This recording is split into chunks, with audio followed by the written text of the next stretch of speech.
The competition begins as Fluy and Daisy compete on a decided extracurricular activity called fencing, and the battle begins.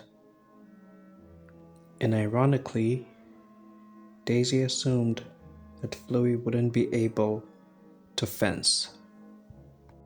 But to her surprise, Fluy secretly turned out to be skilled, and she noticed this the moment Fluy had positioned herself for the battle.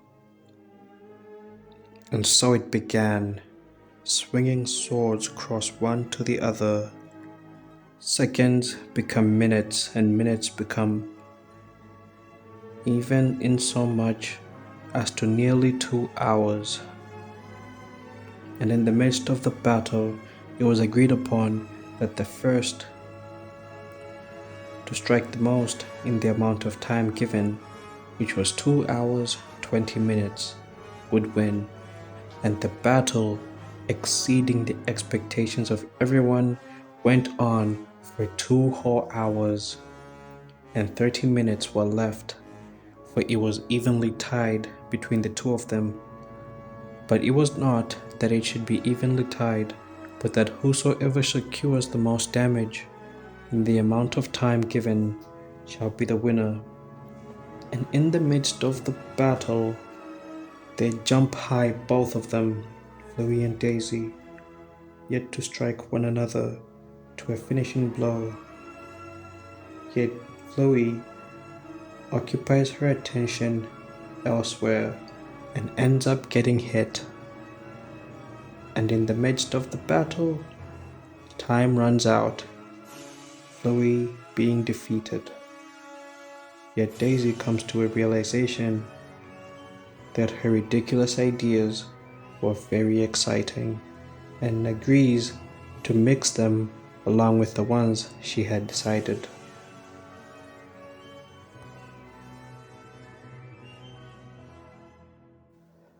Yet after the fencing battle,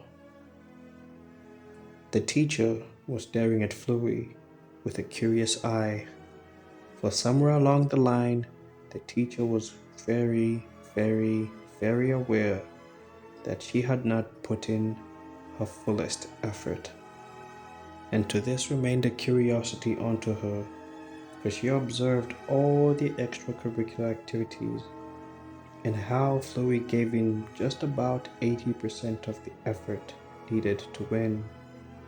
But when it came to the fencing, as the battle came to a close, she drew her attention elsewhere, almost as if she was not immersed fully in what she was doing. And in all this, the teacher reasons and asks her, so Fluy says she put in enough effort to do what was needed to be done. But the teacher knows that that isn't fully the case.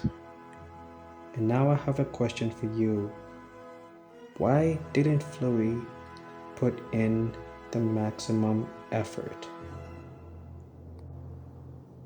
And while we're at it, why do you think I told you this story?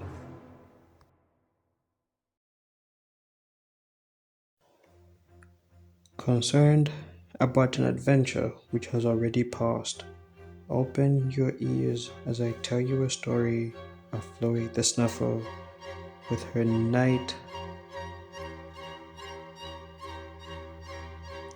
next night rest. Fluy is asleep and is in a dream of where she is doing a great dance that was required in a dancing competition, with a glove being loosed out and with a shoe on the verge of coming off, and with everyone wondering what's going on, inevitably laughing.